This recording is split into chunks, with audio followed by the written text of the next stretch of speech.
173 ಜಯನಗರ ವಿಧಾನಸಭಾ ಕ್ಷೇತ್ರದಲ್ಲಿ SIR face 2 ತರಬೇತಿ ಶಿಬಿರವನ್ನು ಹಮ್ಮಿಕೊಂಡಿದ್ದೇವೆ.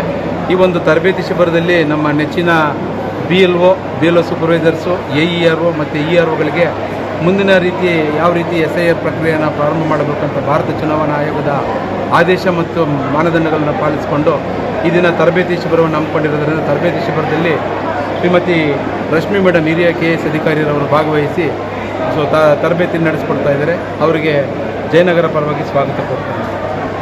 ಸೌತ್ ಸಿಟಿ ಕಾರ್ಪೊರೇಷನಿನ ಎಲೆಕ್ಷನ್ ತಹಸೀಲ್ದಾರ್ ಆಗಿದ್ದೀನಿ. ಇವತ್ತು ನಾವು ಎಲ್ಲ BLOಸ್ಗೆ ನೋಟಿಸ್ ಜನರೇಷನ್ ಕ್ಲೇಮ್ಸ್ ಮತ್ತು ಅಬ್ಜೆಕ್ಷನ್ಸ್ ಕೇಸನ್ನು ಈ ದಿನ ಟ್ರೈನಿಂಗನ್ನು ತಗೊಳ್ತಾ ಇದ್ದೀವಿ. ಯಾವ ರೀತಿಯಾಗಿ ವೋಟರಿಗೆ ತೊಂದರೆ ಆಗ್ದಲೇ ಇರೋ ರೀತಿಯಲ್ಲಿ ಅರ್ಹ ಮತದಾರರನ್ನು ಹೊರಗಡೆ ಬಿಡದಲೇ ಅನರ್ಹ ಮತದಾರರನ್ನು ಸೇರಿಸದಲೇ ಹೇಗೆ ನಾವು ಒಳ್ಳೆಯ ಹೆಲ್ದಿ ಎಲೆಕ್ಟೋರಲ್ ರೋಲ್ ಮಾಡಬೇಕು ಅಂತ ಹೇಳಿ ಈ ದಿನ ನಾವು ಟ್ರೈನಿಂಗನ್ನು ಹಮ್ಮಿಕೊಂಡಿದ್ದೀವಿ.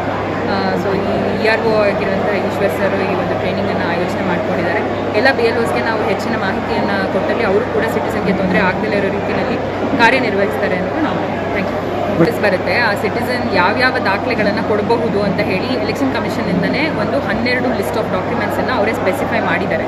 ಆ 12 ಲಿಸ್ಟ್ ಆಫ್ ಡಾಕ್ಯುಮೆಂಟ್ಸ್ ಕೂಡ ನೋಟಿಸ್ ಬೇಸ್ನಲ್ಲಿ ಅವ್ರಿಗೇನು ನೋಟಿಸ್ ಮನೆಗೆ ಹೋಗುತ್ತೆ BLO ತೊಗೊಂಡೋಗಿ ಕೊಡ್ತಾರೆ. ಆ ನೋಟಿಸ್ನಲ್ಲೇ ಪ್ರಿಂಟ್ ಆಗಿರುತ್ತೆ.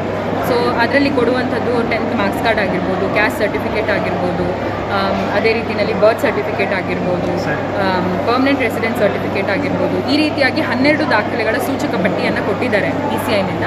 ಆ ಎಲ್ಲ ದಾಖಲೆಗಳನ್ನು ಕೊಡಬಹುದಾಗಿದೆ ಸಿಟಿಸನ್ಸ್. ನೋಟಿಸ್ ನಾವು ಜನರೇಟ್ ಮಾಡ್ತಾ ಇರೋದು ಯಾರು ಎನ್ಯೂಮರೇಷನ್ ಫಾರ್ಮನ್ನು ಡಿಜಿಟೈಸ್ ಮಾಡಿ ವಾಪಸ್ ಕೊಟ್ಟಿದ್ದಾರೆ ಅವ್ರಿಗೆ ಮಾತ್ರ ನೋಟಿಸ್ ಜನರೇಟ್ ಆಗುತ್ತೆ. ಯಾರ್ಯಾರನ್ನು ನಾವು ಆಬ್ಸೆಂಟಿ, ಶಿಫ್ಟೆಡ್, ಡ್ಯೂಪ್ಲಿಕೇಟ್ ಅಂತ ಎಲ್ಲ ಮಾರ್ಕ್ ಮಾಡಿದ್ದೀವಿ ಅವರ ಹೆಸರು ಕರಡು ಮತದಾರರ ಪಟ್ಟಿಯಿಂದ ಆಲ್ರೆಡಿ ಡ್ರಾಪ್ ಆಗಿದೆ. ಇನ್ ಕೇಸ್ ಆ ಸಿಟಿಸನ್ಸು ನಾವು ಕೂಡ ನಮ್ಮ ಹೆಸರನ್ನು ನೋಂದಾಯಿಸ್ಕೊಳ್ಬೇಕು ಅಂತ ಆದಲ್ಲಿ ಅವರು ಫಾರ್ಮ್ 6ಅನ್ನು ಕೊಡಬೇಕಾಗುತ್ತೆ. ಫಾರ್ಮ್ 6 ಜೊತೆಗೆ ಒಂದು ಡಿಕ್ಲರೇಷನ್ ಫಾರ್ಮ್ನ ಕೊಡಬೇಕಾಗುತ್ತೆ. ಇವಾಗಂತೂ ಯಾರೇ ಸಿಟಿಸನ್, ನಾನೇ ಆಗಿರಲಿ, ನಾನು ಎಲೆಕ್ಟೋರಲ್ ರೋಲ್ ಒಳಗಡೆ ಬರಬೇಕು ಅಂತಂದರೆ ಫಾರ್ಮ್ 6 ಜೊತೆಗೆ ಡಿಕ್ಲರೇಷನ್ ಫಾರ್ಮ್ ಕೊಡೋದು compulsory. Declaration form is nothing but 2002ರ ಮಾಹಿತಿ, ಲಾಸ್ಟ್ SIR ಅವಾಗಾಗಿತ್ತು. ಹಾಗಿರೋದ್ರಿಂದ ಅಲ್ಲಿರುವಂತಹ ಪ್ರಜೆಗಳೆಲ್ಲ ಭಾರತದ ಪ್ರಜೆಗಳೇ ಅಂತ ಹೇಳಿ ಡಿಕ್ಲೇರ್ ಆಗಿರೋದ್ರಿಂದ 2002ರ ಮಾಹಿತಿ ಕೊಟ್ಟರೆ ಮಾತ್ರ, ಅಥವಾ ಅದಕ್ಕೆ ಸಂಬಂಧಪಟ್ಟಂತೆ ಪೂರಕ ದಾಖಲೆಗಳನ್ನು ಕೊಟ್ಟರೆ ಮಾತ್ರ ಸೇರ್ಪಡೆ ಮಾಡಲಿಕ್ಕೆ ಈಗ ಅವಕಾಶ ಇದೆ. ಯಾರಂದರೆ ಅವರು ಬೇರೆ ಕಡೆ 2002ರ ರೂಲ್ಸ್ ಅವಾಗಿಂದೇ ಕೊಡಬೇಕು ಮಾಹಿತಿ. ಸೊ ಅದಾದ ನಂತರ ನಾವು ಯಾವುದೋ ಬೇರೆ ಕೊಡ್ತೀವಿ, ನಾವು ಇದು ಮಾಡಲ್ಲ ಅಂದರೆ ಅವರು ಸೇರ್ಪಡೆ ಮಾಡೋಕ್ಕೆ ಅವಕಾಶ ಇದೆ. ವೋಟರ್ ID ಬಗ್ಗೆ ನಾವು ಎಲ್ಲೂ ಕೇಳ್ತಾ ಇಲ್ಲ ಆ್ಯಕ್ಚುಲಿ. ಸೊ ಶಿಫ್ಟೆಡ್ ಅಂತ ಆಗಿದ್ರೆ ಅವ್ರ ಹೆಸರು ಡ್ರಾಪ್ ಆಗಿರುತ್ತೆ ಡ್ರಾಫ್ಟ್ ರೋಲಿಂದ.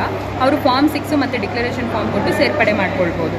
ಅದನ್ನು ಹೊರತುಪಡಿಸಿ ನಾವು ಯಾರನ್ನ ಮ್ಯಾಪಿಂಗ್ ಮಾಡೋಕ್ಕಾಗಿಲ್ಲ ಅಂದರೆ ಇವಾಗ ಯಾರೋ ಒಬ್ಬರು ಸಿಟಿಸನ್ನ ನಾವು 2002ನಲ್ಲಿ ಅವ್ರು ಯಾರು ಕೊಕ್ಕಿ ಇದ್ದಾರೆ ಅಂತಲೇ ನಮಗೆ ಕಂಡುಹಿಡಿಯೋಕ್ಕೆ ಆಗಿಲ್ಲ ಅಂತ ಅಂದಾಗ ಅವರು ಯಾವುದಾದ್ರೂ ಒಂದು ಅಡಿಷ್ನಲ್ ಡಾಕ್ಯುಮೆಂಟನ್ನು ಕೊಟ್ಟು ಅದನ್ನು ಕ್ಲಿಯರ್ ಮಾಡ್ಕೋಬೋದು.